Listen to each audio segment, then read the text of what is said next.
어제 엊그제는 막 초봄 같은 날씨여서 제가 여기 송현동 와서 간만에 따뜻함을 느꼈습니다. 여기 완전 송현골이에요. 바람 불고 추우면 장난 아니더라고요.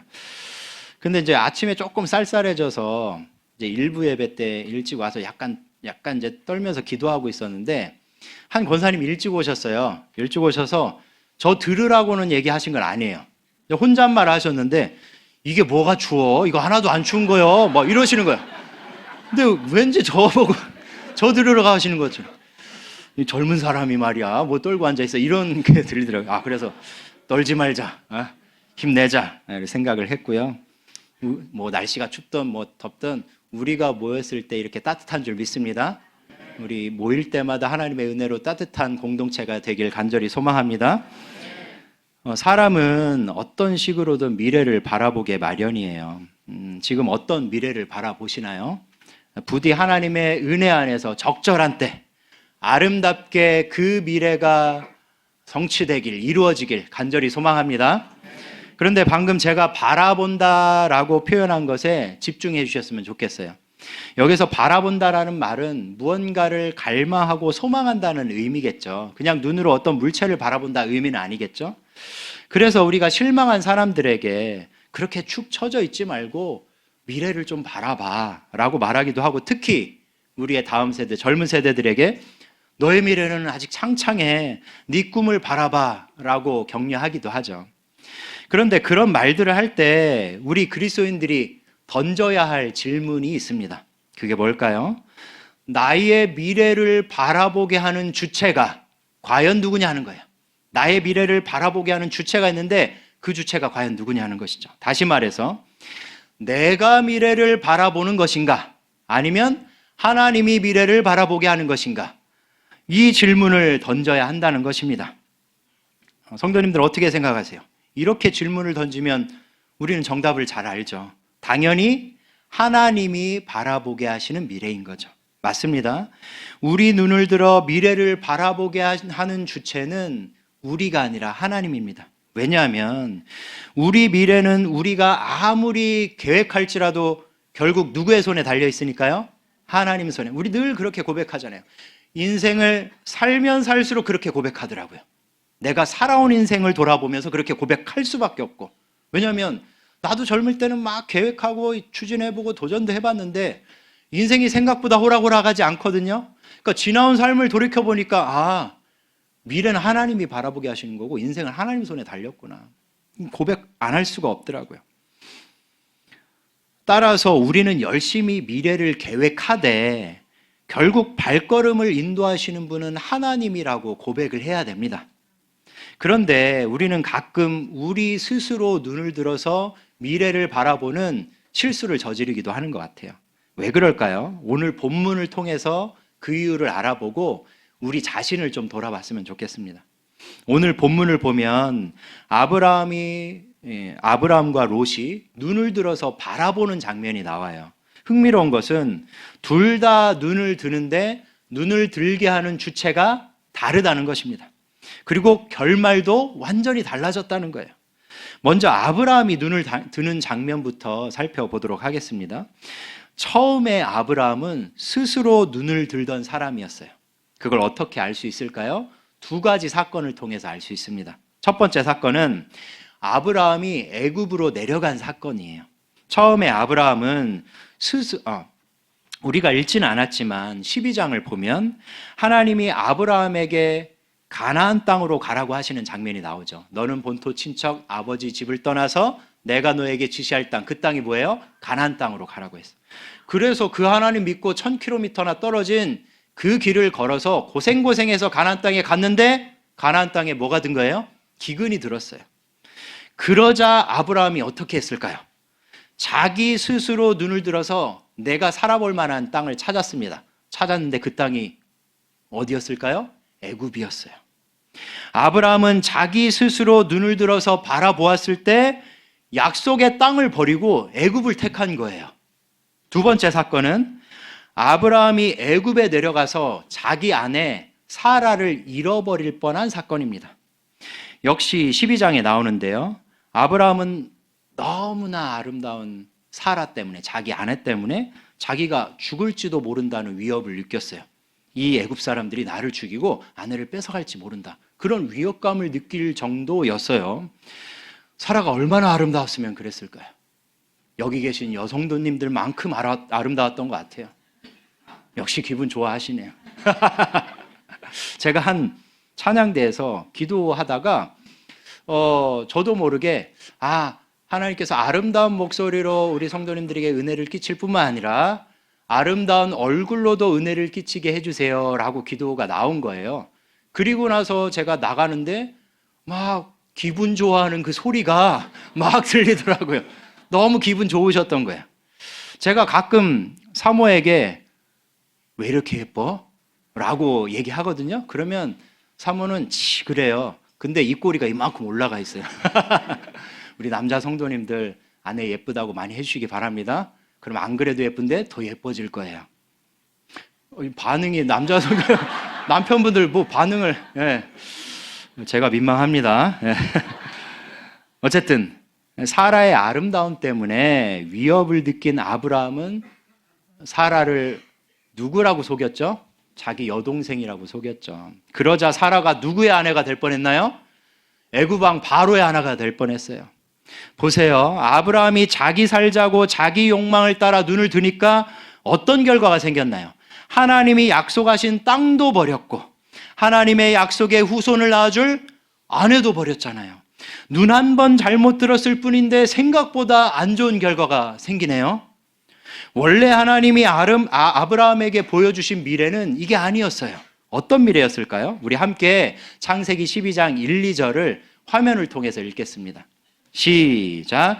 여호와께서 아브라함에게 이르시되 너는 너의 고향과 친척과 아버지의 집을 떠나 내가 내게 보여줄 땅으로 가라.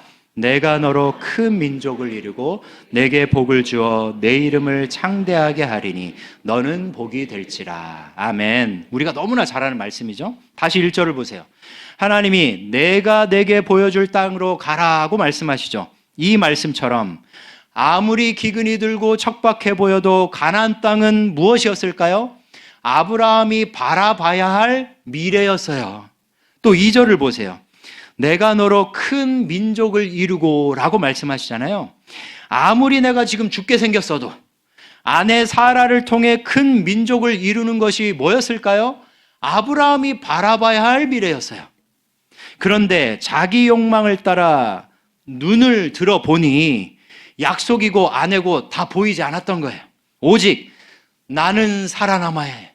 나는 살아남아야 한다라는 그 욕망에 충실해서 자기가 보고 싶은 것만 봤던 거예요. 우리는 어떤가요? 우리는 새해가 되어 무엇을 바라보고 있나요? 어찌 보면 우리가 뭘 바라보냐는, 무엇을 바라보냐는 그리 중요한 것 같지 않아요.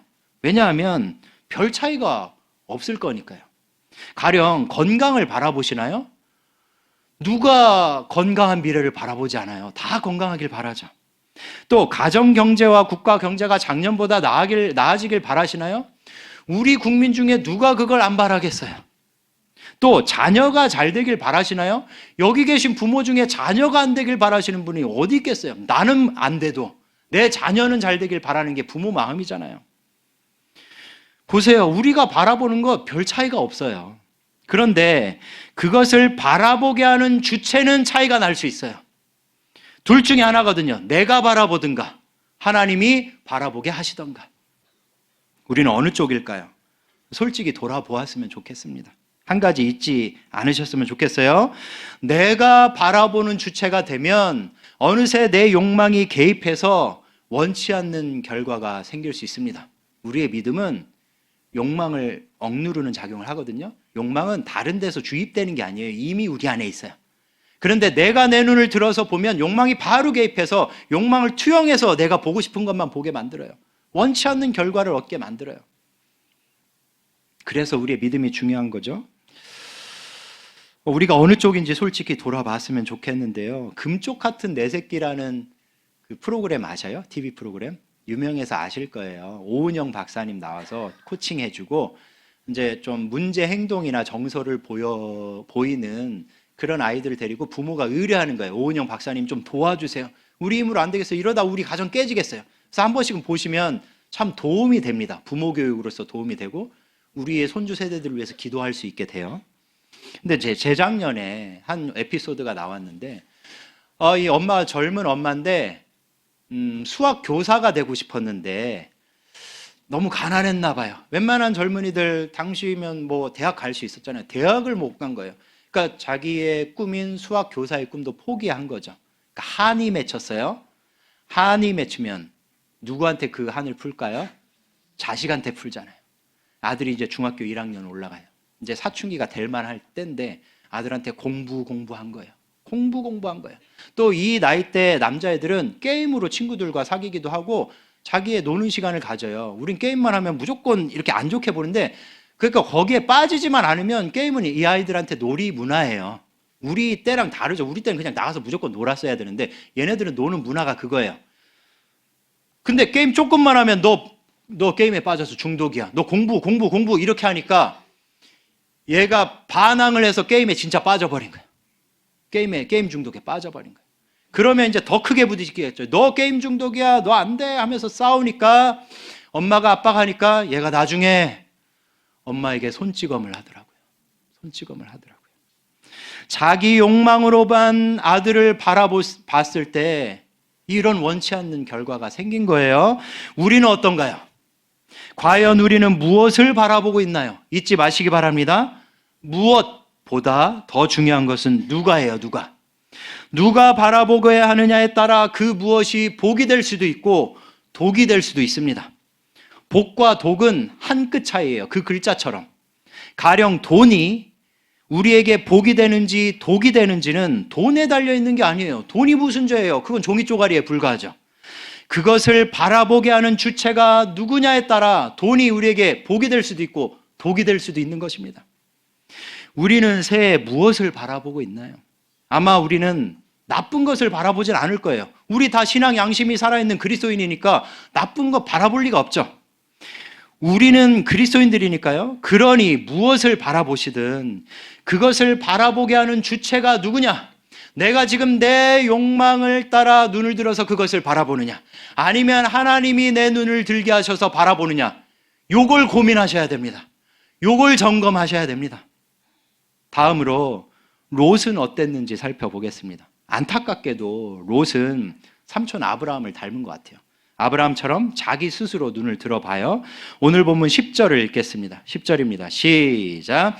이에 롯이 눈을 들어 요단 지역을 바라본즉 소알까지 온 땅에 물이 넉넉하니 여호와께서 소돔과 고모라를 멸하시기 전이었으므로 여호와의 동산 같고 애굽 땅과 같았더라. 아멘.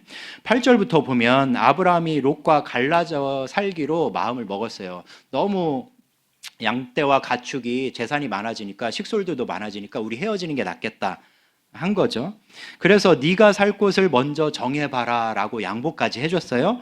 그러자 롯이 자기 눈을 들어 바라본 땅이 하필이면 무슨 땅이었어요? 소돔과 고모라였어요. 소돔과 고모라는 큰 죄악으로 인해서 하나님이 멸하시기로 예비된 땅이었어요. 왜 롯은 소돔을 택했을까요? 그 도시가 죄악된 도시라는 걸 몰랐기 때문이었을까요? 그렇지 않죠. 모르는 도시를 어떻게 택해요? 내가 정착해서 살 곳인데. 롯이 소돔을 택했다는 것은 그 도시에 대한 정보를 이미 알고 있었다는 뜻이겠죠. 다만 그 문제가 뭐예요? 그 정보들 중에 내가 보고 싶은 정보만 본 거예요. 내가 얻고 싶은 정보만 얻은 거예요. 어떤 정보인가요? 다시 10절을 보시면 여호와께서 소돔과 고모라를 멸하시기 전이었으므로 여호와의 동산 같고 애굽 땅과 같았더라. 롯은 분명히 소돔의 죄악상을 알았을 텐데 이게 웬일인지 그 땅이 에덴 동산처럼 보였던 거예요. 왜 그랬을까요? 뭐 다른 이유 없겠죠. 욕망으로 눈이 멀었으니까. 그 욕망으로 투영해서 보니까 소돔이 멸망할 도시가 아니라 에덴 동산처럼 보이는 거예요. 이렇게 자기 눈을 들어 소돔을 택한 롯은 어떤 결말을 맞이했나요? 우리가 잘 알죠. 소돔이 심판당할 때 가족이 겨우 도망쳤잖아요. 그리고 그의 아내는 어떻게 됐나요? 소금 기둥이 됐죠. 뒤 돌아보지 말라고 했는데 왜 뒤를 돌아봤을까요? 미련이 남은 거예요. 멸망하고 있는 도시를 보면서도 아직 그게 에덴 동산처럼 느껴진 거예요. 이 얼마나 비극인가요? 그렇다면 아브라함은 이제 어떨까요? 처음에 아브라함은 자기 눈을 들어서 세상을 바라봐서 애굽도 내려가고 자기 아내도 잃어버릴 뻔했잖아요. 아직도 그럴까요? 다행히 아닙니다. 바뀌었어요. 우리 함께 14절 읽겠습니다. 14절입니다. 시작. 롯이 아브라함을 떠난 후에 여호와께서 아브라함에게 이르시되 너는 눈을 들어 너 있는 곳에서 북쪽과 남쪽 그리고 동쪽과 서쪽을 바라보라. 아멘. 여기에서 롯이 아브라함을 떠난 후에라고 말하죠. 아브라함은 롯이 자기 짐을 다 챙겨서 소돔으로 떠날 때까지 가만히 있었던 거예요. 이게 너 소돔 택했니? 바로 가 해서 예 갈게요 삼촌 하고 바로 간 게 아니에요. 식솔들도 많고 가축들도 많으니까 그거 점검하고 데리고 가려면 최소 2, 3일은 걸렸을 거예요. 그러니까 아브라함은 롯이 소돔을 택한 걸 알고도 2, 3일은 가만히 있었던 거예요. 원래 아브라함 이럴 사람 아니죠. 우리가 살펴본 것처럼 자기 눈을 들어서 자기만 살아남기도 바빴던 사람이 아브라함이에요. 그래서 원래는 애초부터 롯에게 좋은 땅을 먼저 양보할 리도 없었어요. 왜? 좋은 땅을 양보할 리도 없었어요. 또 롯이 떠난 후에는 자기 눈에 좋아 보이는 땅을 열심히 찾아볼 사람이었죠. 롯 너 거기 택했니? 아 그래 내가 삼촌으로서 양보했는데 이제 내 땅을 한번 찾아봐야지. 어디 땅이 좋나? 이렇게 하지 않았다는 거예요. 지금 아브라함은 하나님이 눈을 들게 하실 때까지 뭘 하고 있나요? 믿음으로 기다리고 있습니다. 왜 이렇게 변했을까요? 도대체 우리 아브라함에게 무슨 변화가 일어났을까요? 우리 함께 13장 1, 2절을 화면을 통해서 보겠습니다. 읽겠습니다. 시작. 아브라함이 애굽에서 그와 그의 아내와 모든 소유와 롯과 함께 네겝으로 올라가니 아브라함에게 가축과 은과 금이 풍부하였더라. 아멘. 이 말씀은 아브라함이 애굽으로 내려갔다가 바로 왕의 노여움을 당해서 바로 왕이 속은 걸 알고 바로 쫓아내버리거든요. 노여움을 받아서 거기서 쫓겨난 직후의 말씀이에요. 생각해 보세요. 아브라함은 약속의 땅도 버렸죠. 애굽으로 간 것도 모자라서 약속의 후손을 낳아줄 아내도 버렸잖아요. 그러면 하나님 입장에서 어떠하실만 할까요? 괘씸하실만 하잖아요. 내가 나를 아예 알지도 못하는 우상 섬기다가 죽을 수밖에 없는 너를 거기서 불러서 이 가나안 땅 전체를 주겠다고 하는데 네 후손에게 주겠다고 하는데 가나안 땅이 그렇게 큰 땅은 아닐 수 있지만 이 아브라함 개인에게는 큰 땅이거든요. 내가 이걸 너한테 공짜로 주겠다고 하는데 너 기근 들었다고 바로 애굽으로 가? 너의 후손을 낳아줄 이 아내도 버려? 이 괘씸한 놈 하면서 아브라함이 벌받아도 모자르잖아요. 빈털터리가 돼서 애굽으로 돌아와도 되는 거잖아요. 그런데 아브라함이 지금 어떤 상태로 돌아오고 있나요? 가축과 은과 금이 풍부해져서 돌아오고 있습니다. 애굽으로 내려가기 전보다 더 부유해졌어요. 오히려 가나안 땅에 잘 정착할 수 있는 상태로 돌아온 거예요. 생각해 보세요. 잘한 것이 아무것도 없는데 오히려 은혜와 복을 입었어요. 일이 이렇게 되면 아브라함 입장에서 뭔가 깨달을 만하죠. 뭘 깨달을 만할까요? 아, 내가 살아남기 위해 애쓰지 않아도 되는 거였구나. 아, 내가 내 눈을 들어서 택하지 않아도 되는 거였구나. 아, 하나님의 약속만 바라보면 되는 거였구나. 요걸 깨달을 만하지 않을까요? 이게 이제 아브라함은 아는 거예요. 가장 좋은 것이 뭐라는 걸요? 하나님이 눈을 들어 보게 하시는 것. 그게 자기에게 가장 좋은 것이라는 걸 아브라함은 이제는 아는 거예요. 그렇다면 하나님이 아브라함에게 보여주신 가장 좋은 것은 뭘까요? 다시 14절을 보세요. 14절을 잘 보시면 너는 눈을 들어 너 있는 곳에서 북쪽과 남쪽 그리고 동쪽과 서쪽을 바라봐라. 하나님이 눈을 들게 하시니까 아브라함이 어디를 보게 됐나요? 동서남북 온 땅을 보게 되었습니다. 어디 한 지점만 보게 된 게 아니에요. 어떤 한 도시만 보게 된 게 아니에요. 어떤 땅 구석만 보게 된 게 아니에요. 동서남북 온 땅을 보게 되었어요. 생각해 보세요. 롯은 자기 눈을 들어 소돔과 고모라 한 곳밖에 보지 못했어요. 그것조차도 멸망할 땅이었어요.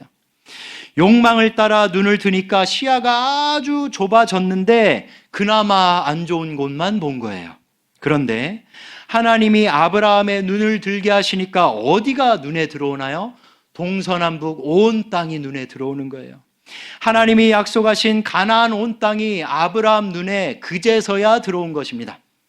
사실 이 땅은 그냥 물리적인 땅만 의미하지 않아요. 우리는 아브라함의 영적 자손이잖아요. 갈라디아서에 보면 우리를 아브라함의 자손이라고 해요. 혈통으로는 지금 이스라엘 사람들이 아브라함의 후손이지만 영적으로는 우리 아브라함의 자손이거든요. 그러면 아브라함이 지금 하나님이 눈을 들게 하셔서 본 동서남북은 단순히 가나안 땅만이 아닌 거죠. 그의 영적 후손이 번성할 온 세상이에요. 온 세상. 우리까지 포함된 온 세상입니다. 보세요. 하나님이 눈을 들게 하시니까 온 세상 하나님의 나라가 눈에 들어옵니다. 그저 좁아 터진 곳에서 니것 내것 하며 싸우고 아웅다웅 하다가 많은 인생이 아니라 온 세상을 품는 비전의 사람이 된 거예요. 어떻게 할 때요? 비록 조금 답답하고 느려 보여도, 그렇죠, 답답하고 느려 보이죠. 다른 사람들은 빨리 자기 눈을 들어서 좋은 것 찾아가기도 바쁜데 나는 느려 터진 것처럼 보이죠. 그러나 하나님이 눈을 들게 하실 때까지 기다릴 때예요. 또 내 눈조차 들지 못하는 바보처럼 느껴져도, 그렇죠, 다른 사람들은 빨리 자기 눈 들어서 막 찾는데 나는 내 눈조차도 못 들은 것 같거든요. 바보처럼 느껴지죠. 하지만 하나님이 눈을 들게 하실 때까지 묵묵히 하나님을 바라볼 때예요.